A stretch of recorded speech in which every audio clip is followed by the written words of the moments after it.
Welcome everyone to the Grape Finance AMA. Today, once again, we are here with LB. Welcome, LB. Hey everyone, thanks for listening in. And the other one with this video on is Dave. Welcome, Dave. So glad you could make it. Hello, welcome everybody.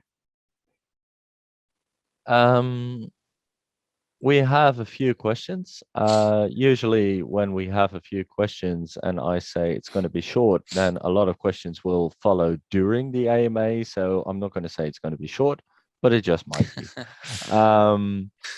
Anyway, if any question doesn't get answered this week and you still have it, you can, of course, post it in the AMA weekly questions and we'll go over it next week. With that being said, let's go to the first one. Which is a DJ01.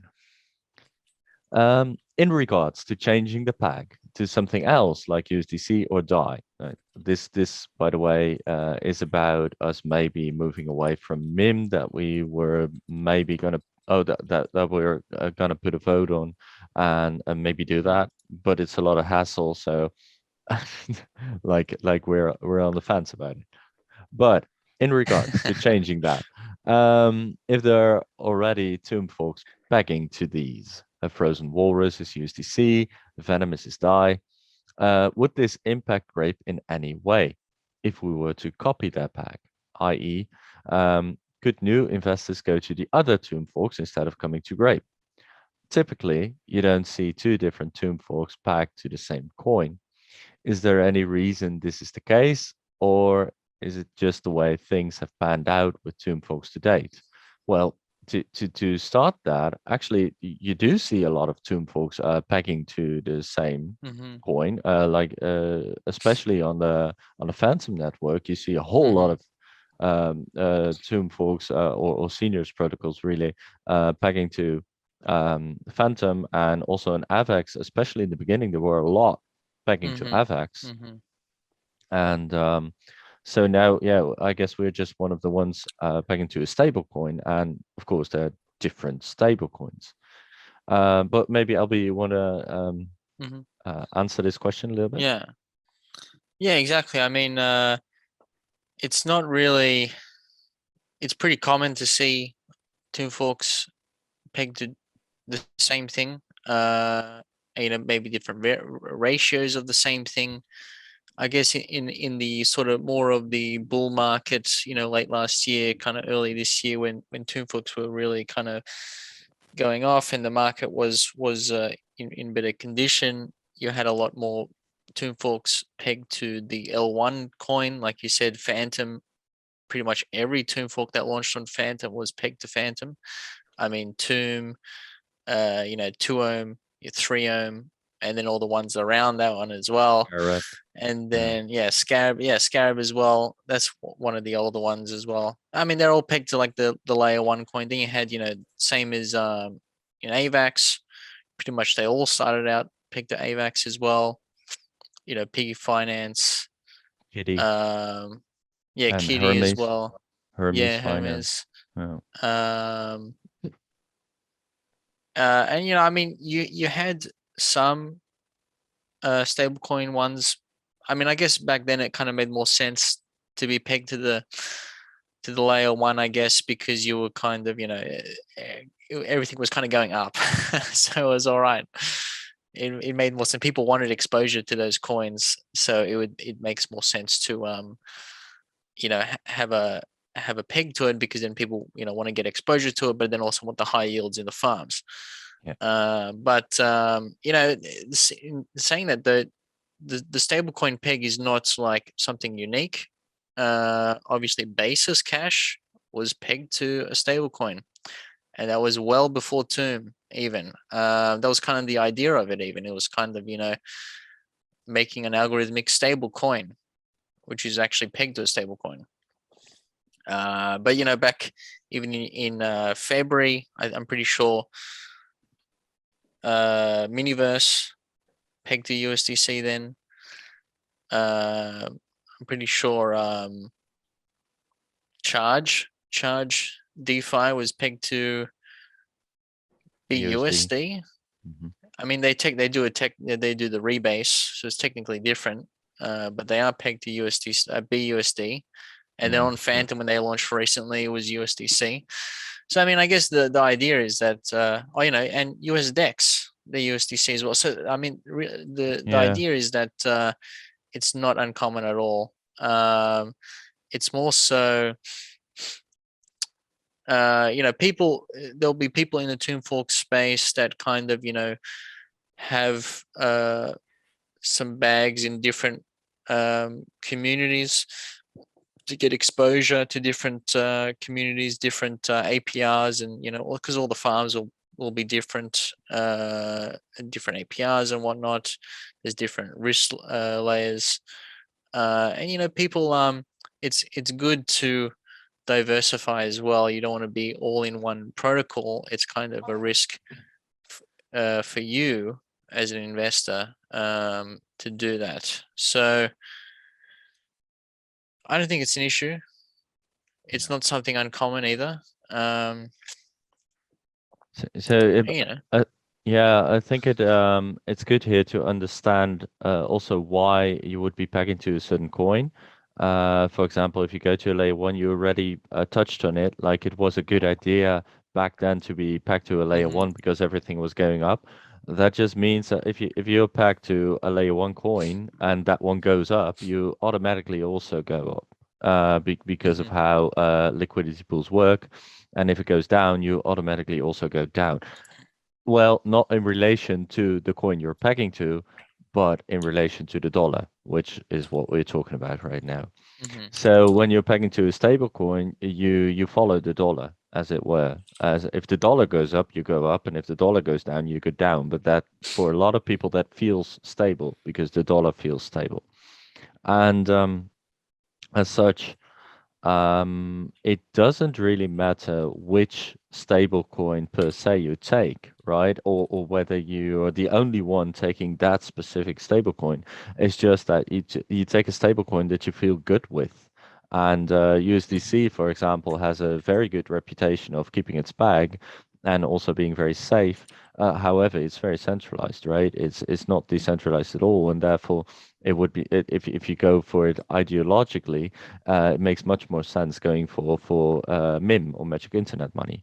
So that's why we initially had that, because that's over collateralized and it's created on chain. It's decentralized. However, the reason to invest in a certain seigniorage protocol, of course, has to do, as LB said, with all of the different farming experiences, really, or the different levels of reward you're getting, but also just a vision of a certain protocol, right? Some protocols go very much towards the gaming experience, and you might want to invest in that, and other protocols have an idea about like we going towards the lending and borrowing, saying, hey, we are creating unrealized wealth and we're going to borrow against it, and we think that's a good idea. So you invest in a certain seigniorage protocol because you think that they're going to do well and they're going to create a good ecosystem. And with our lending and borrowing coming up soon, and our nodes also, supporting the ecosystem aside from the seigniorage protocol, that would make it so that it's a good idea to invest with us far more than whatever stablecoin we're pegging to.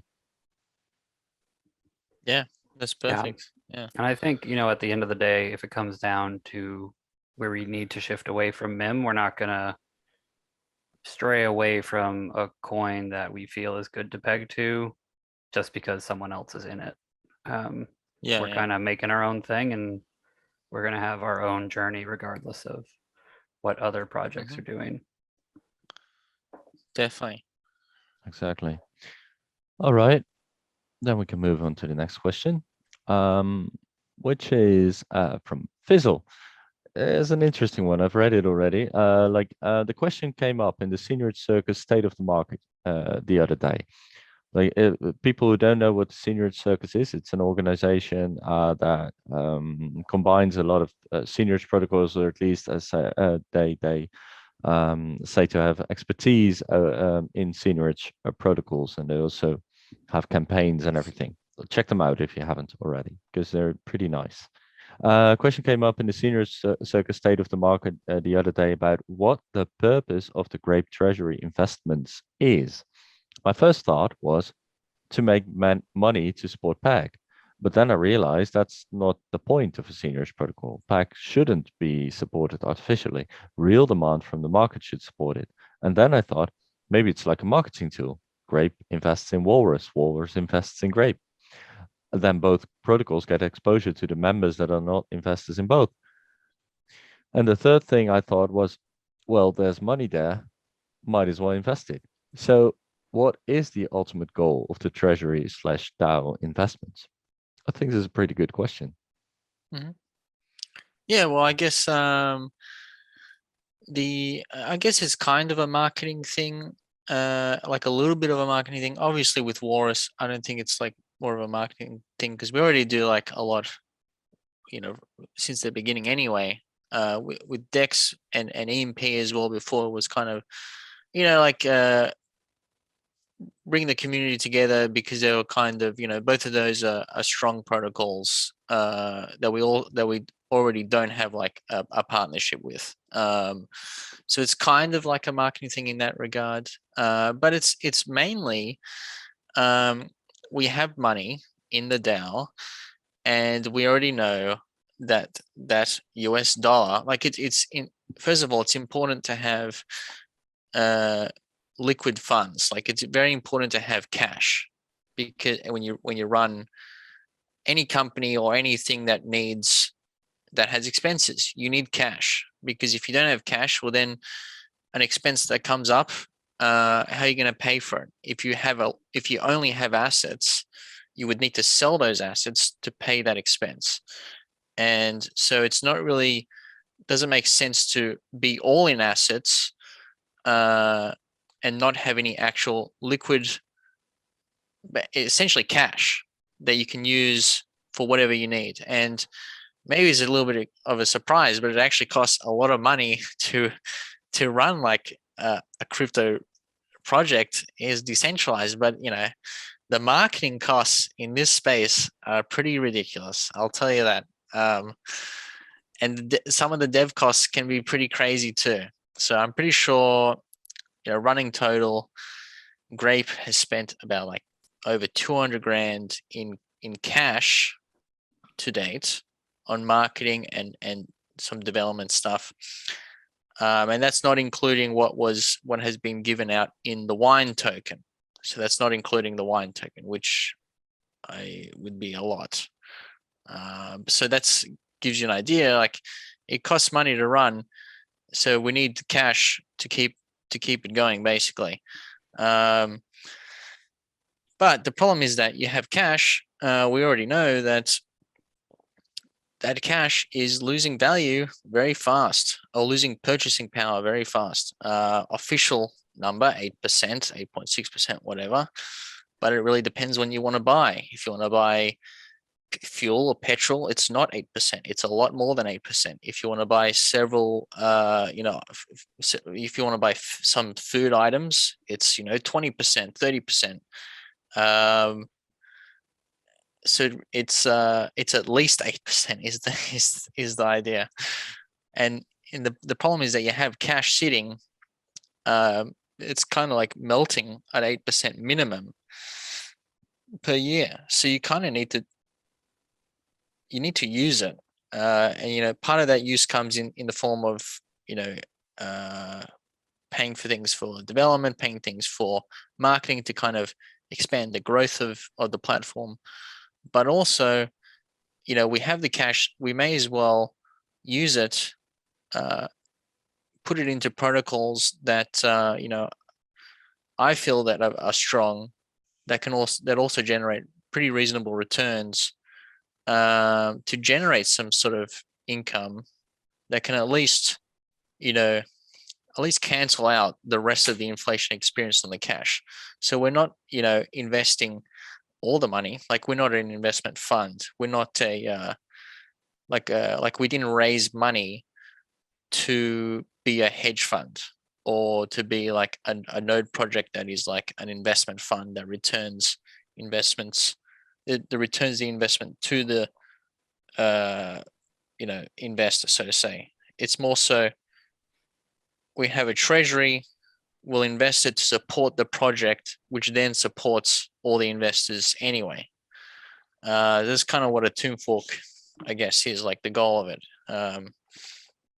So the idea is, we invest a portion of our capital into some high yielding, it's high risk, but they're solid protocols that are also pegged to stable coins that can generate some sort of yield better than it's sitting there and losing minimum 8%.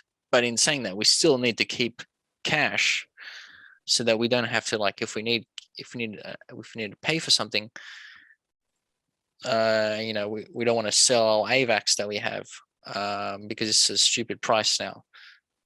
So we'd kind of be stuck if we only had AVAX that we bought and we only kept it in AVAX and we need to pay for expenses. Well, we're at a loss then. So we need cash, but some investments as well to kind of balance out the inflation that we're experiencing and maybe give a little bit of a bonus investment as well. And also, bring the communities together as like an extra bonus. So I guess, yeah, that's kind of the idea. Right. Do we also need those treasuries for the lending and borrowing? I mean, they can be used to support it, but we technically don't need, I mean, for development side, yes, but for lending and borrowing, no, because the borrowers, like, it will come from the pools. So essentially that's kind of people put in money into the pools, they get a yield on that, and then people can borrow from that pool. So we technically don't need, to front that. So it's not up to us. It's decentralized. People want to, borrow out their, just the same way as it works with Aave and all the others. Right. All right, that's a pretty good thing. So it's mainly about the expenses that the protocol has, and just cash reserves really to make sure that we can run it for a sustained period of time. All right. Then we move on towards P the Flea. You guys seem like an intelligent bunch of grapes. Before, well, for a grape, I'm pretty intelligent, I would say. Before I start, I just want to say I'm very grateful to be part of this with you. But jokes aside, where do you see your protocol and AVAX network going if BTC crashes to 10K or less and recession hits and we end up in a 2-year bear? Thanks. Well, thanks for that. Yeah, well, I guess first of all, we can start by saying, we're pegged to a stable coin, and we'll stay pegged to a stable coin, no matter what one that is, just because that's kind of the idea of this protocol. So in other words, it's sure, when you have a bear market, people leave the market, money definitely leaves the market and it goes to cash, because that's kind of the safest thing. Even though you're getting eroded by inflation, you're also not losing 20% on your assets. You know what I mean? It's kind of, it's the best worst case scenario. Everybody goes to cash, especially also to pay off their debts that they have, because they need to prevent being liquidated. So cash is kind of the king in this sort of market. And in other words, we're pegged to the stable coin, which means that so people will leave the market for sure, leave the DeFi and all that for sure, but people will still keep money in, absolutely, because there's farming opportunities to make pretty decent yields in this market right now. So, it's not as if everybody's going to leave. And people will be looking more so for not high risk, moon coins and high risk farming with, like an L1 coin and then another moon coin or something LP. You know what I mean? People are mainly looking now for either yield that you can just sit in a farm and just wait out this market until things start to turn better, and then people then rotate into more assets that kind of can appreciate 5-10x. You know what I mean? In a market like this, not many assets are appreciating 5-10 times. Pretty much none of them are. So in other words, people are looking for farming opportunities right now, and that's exactly what Tomb Forks are. Is a fantastic farming opportunity. You can sit in the farm. The main LP is, obviously two correlated assets. So if it's, relatively close to peg, or if it's stable in that range, there should be low impermanent loss relative to the risk, relative to the return that you can get. I mean, the risk is obviously high because it's a Tomb Fork, but you can get several 100% APR a year. If you auto compound that, that's a ridiculous number. And it's just a set and forget thing. You just put in the farm, let it do its thing. And that's kind of what people are looking for now. Usually during bull markets, people look for, as I said, the moon coin. What coin is next going to 10 times? They're not really looking for farming opportunities. But in a bear market, people do look for farming opportunities because there's not many moon opportunities. So people just want to sit in the farm and maybe DCA some coins and just farm with it, get some yield and kind of hedge losses and whatnot.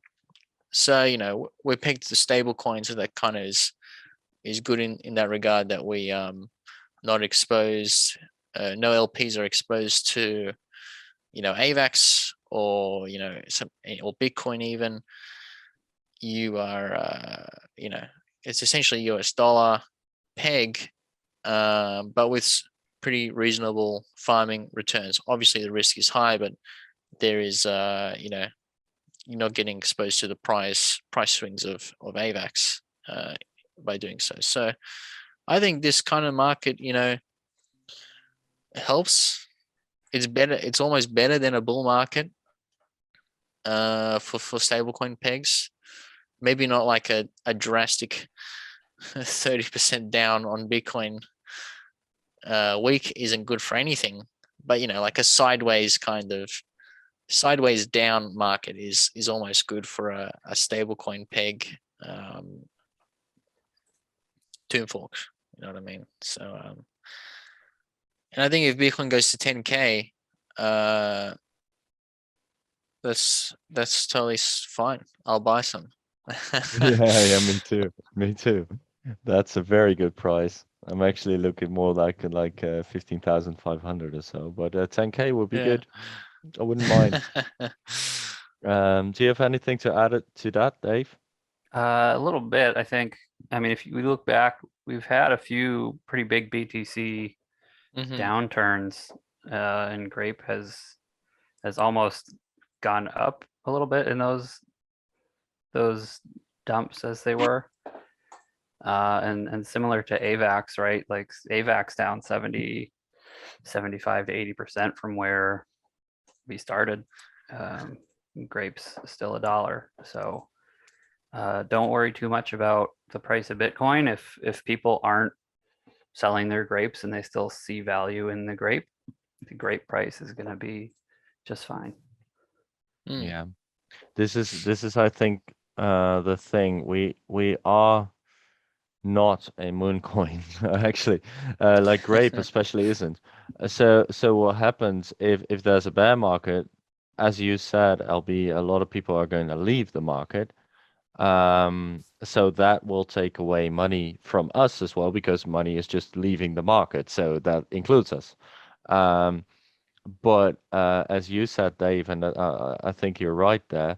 Whenever Bitcoin and AVAX and all the others, because they're all bound to each other, take a dive, we usually take a little bit of a dive there as well. But in the days that follow, we start rising again, because people realize, hey, wait, this coin is actually back to a stable, so it doesn't need to follow this. And maybe that's what you say, LB, that that people take it out not really because they fail to believe in our coin, but maybe because they have to collateralize loans more, because they otherwise they get Hmm. liquidated or whatever. So this might, or there's just fear, right?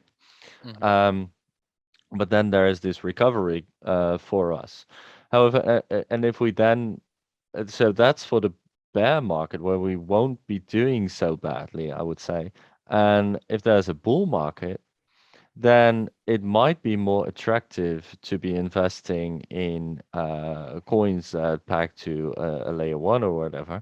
But on the other hand, we would still provide that safety, actually, of just being packed to a stablecoin, and by then also, whenever the bull market will Hmm. hit, we'll have our lending and borrowing in place and everything. And just the very fact that money will be flowing back into the market, so that Mm. will also help us again. So I think um, when everything goes down, we probably won't follow. And when everything goes up again, I think we will follow, but maybe not as fast. Something like Hmm. that, right? Hmm. We're a bit more even than Hmm. the Yeah, yeah, rest yeah. of the market. So that's just my view on it, right? And then of course, any listener can combine that as they will with the others. I do think we do align Yeah, a lot. that makes sense. Yeah. Um, all right. That answers the questions. There was one that was from Felix in the wrong chat though, but that doesn't matter. Felix will answer it anyway because we love you. Um, where can we track protocol-owned liquidity? I was browsing the DAO and the Treasury wallet to check out the new investments, but I couldn't find it. Should be there. That's where it's going to be stored. If you look on DBank, I don't know if DBank has Swapsicle. Yeah, it should. Yeah, I can see it.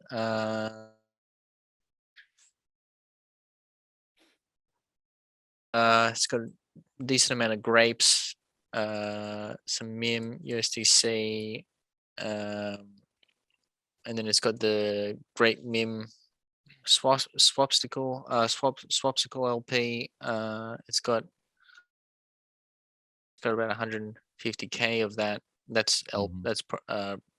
protocol liquidity, um, and then some AVAX, about 2,400 AVAX, and then it's got some Walrus in the main LP, and then some from the share LP, Yeah. which we've I don't know had for a while. I mean that was actually, they gave me some from when I did the nodes for them, and I just gave it to the DAO and just held on from there. It's, obviously Walrus done. I mean, the shares have done really well, so that's kind of just been sitting in the farm.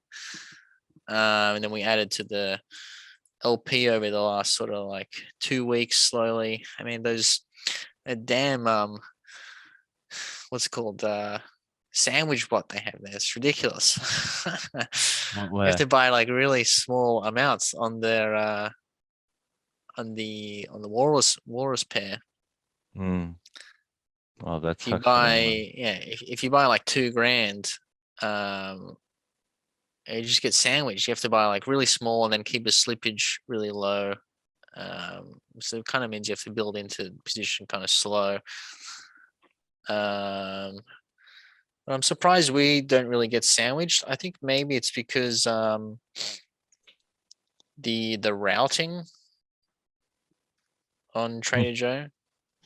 So May that help actually us. works for us now. May actually help us. Yeah. So that's the multi-sig, and then the DAO wallet, which is hardware wallet, because we're on with Dex Finance. They're on BSC, and also EMP. They're on BSC, and we don't have multi-sig there. You can't use the same address. Don't send to the same address. Multi-sig on a different chain. It's not gonna work. You're gonna throw your money away. So this is the it's kind of like more transactional wallet. But we've got some like small USDC for day-to-day expenses, I guess. Yeah. Then US Dex LP. LP. I can see it fine as well. So maybe might have just not looked at the right place, which I doubt because he's a smart guy. But yeah, just under wallets on the main Yeah. page. Go to There's Treasury, two go of to them, yeah. DAO, go and those rewards if you want to. And they're all DBank links, so it will be Yeah. very clear actually, and you will just have your view of Yeah. everything Yeah. there. So that goes for everyone, right? If you want to see what's happening with our treasuries, just go to the main page and look at wallets. It's all there. That's it, With yeah. right. So that kind of brings us to the end of all the questions. So this time, probably because I didn't jinx it, it's actually a short. But so is there anything any of you would like to add before we end the AMA? Dave, do I you? guess we'll Yeah. just touch on like some things coming up, I guess. Obviously, LC's coming up pretty soon. Mint is in like a week. So that'll be pretty cool. And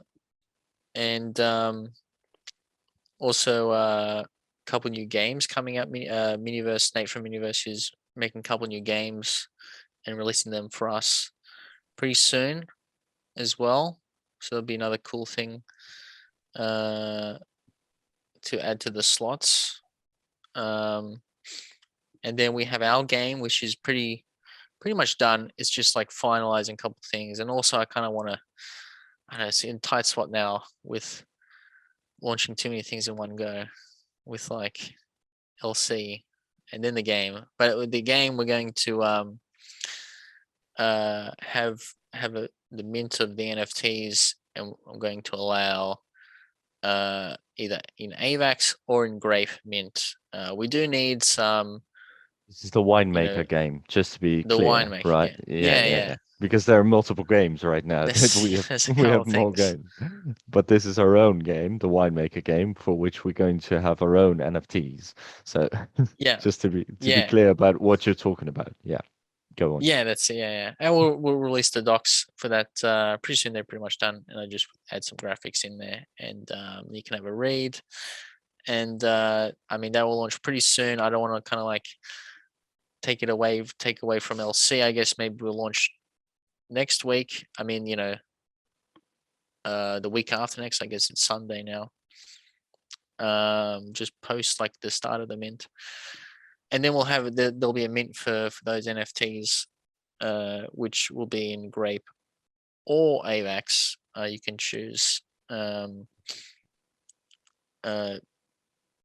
Because we do need to add some liquidity to the pair, to the vintage pair, vintage or stablecoin pair that we're going to do for the game token. So that AVAX that's used for that mint will go to that as well. But you can also use some Grape, because why not? And yeah, I mean that's kind of like coming up things. There's also another cool thing in the works that will come in the next like 2-3 weeks as well, like a new kind of pool thing. Some more details on that soon.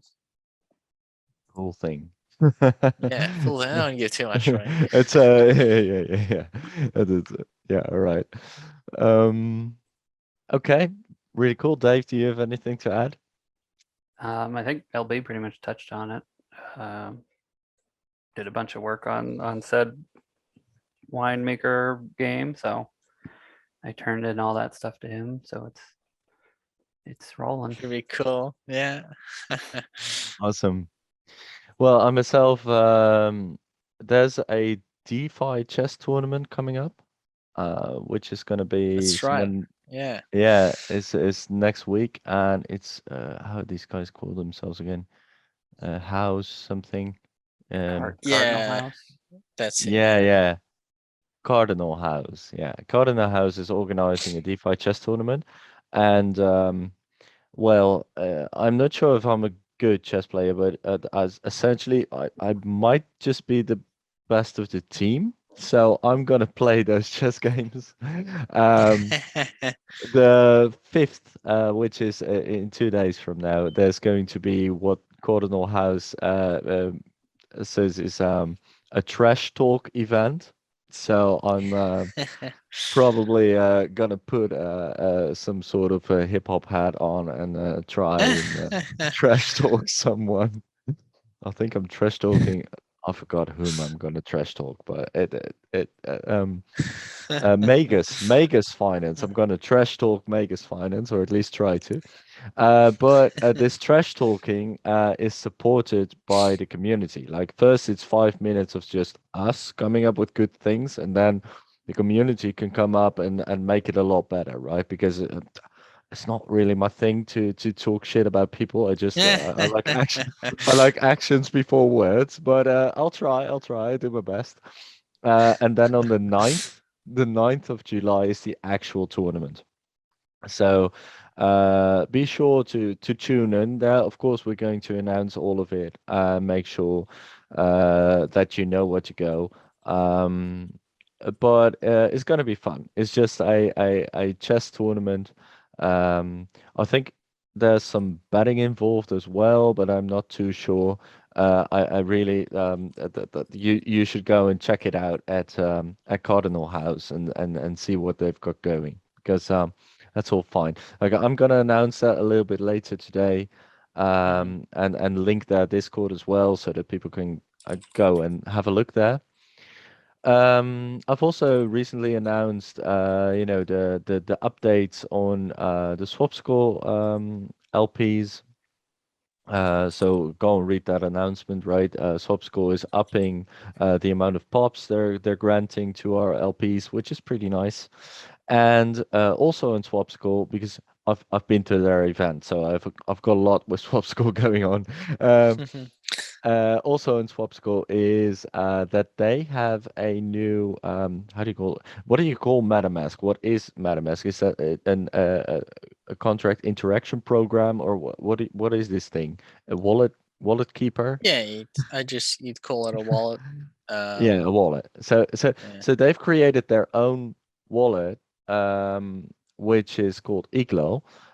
I haven't checked it out yet, but I've heard about it on their stage, and it looked or it sounded to be pretty nice. There's some sort of cut that MetaMask is taking, which was 0.8 something percent of trades. I'm not sure if they take it on every trade or how that works, but they thought that was too much, so they have in their own wallet downgraded that to 0.1, which is less than 1/8 of what MetaMask is taking. So I think that's nice.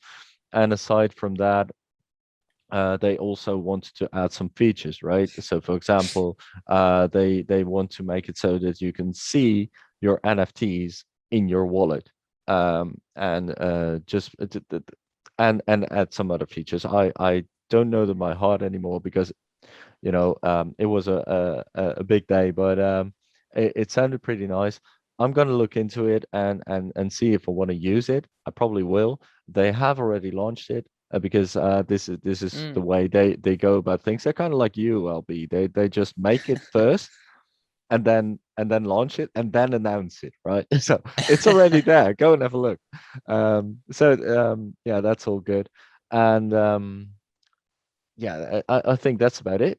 Of course, there's a whole lot of things coming up, but we'll just make announcement about all that. Thank you so much, everyone, for taking your time to listen to this AMA, either live or on the record, because we're always very happy that people come with questions. And of course, we're always very happy that people are willing to listen to us rambling. Of course, just stay the amazing community that you are. I think we are doing very, very well throughout this bear market. And I think that has everything to do with people actually knowing what they are doing and not succumbing to fear or a weird investment strategies that make no sense, because it makes a lot of sense in this market to stay to a project backed to a stablecoin like Grape Finance. And I'm very happy that a lot of or actually that our community is seeing that and is therefore staying invested with us. And also, whenever I go into the chat, I usually see that people are really, really nice to each other still, and I want to thank them for that as well. Also, whenever that's not the case, I also see that people actually respond pretty well to being addressed on that. Like, hey, maybe be a bit nicer, right? And I think that's also lovely. I mean, if you're in the wrong, admit it and move on. So yeah, altogether, I personally am very, very happy with our community, and I would like to thank all of you grapes really for being with us. Yeah, thanks for listening. It And does thanks for a beautiful sorry. outro. It looks like we do I have know, a right? question that came in through Grape General Chat at 9:22. J Trade, is there going to be a wine mim LP on Swapsicle? Yeah, I mean, I guess because I mean we can add it in there, but I mean, I guess the reason we haven't is because we got the liquidity is kind of low, which may also benefit the swap. But I think I want to do the Great Meme first, kind of the more important LP, so to say, initially, kind of get a bit more of that over. But also, leave it up to the community, because I don't want to like force people to move, but incentivize slowly, and then slowly move any sort of the wine LP over as well. But right now, only one LP for that. Whereas we've got like several LPs for the grape one, quite a few actually. This is also something that I said on stage on the Swapsicle event. Like, we really want to move towards Swapsicle, but we also really want to do it in such a way that our community is not inconvenienced and that it is still very just responsible, really a responsible move, and therefore we should not move too quickly. Right? Yeah. Right. Beautiful. Then I'm gonna end it, and love to talk to you next week again. Thanks, guys. Bye, everyone.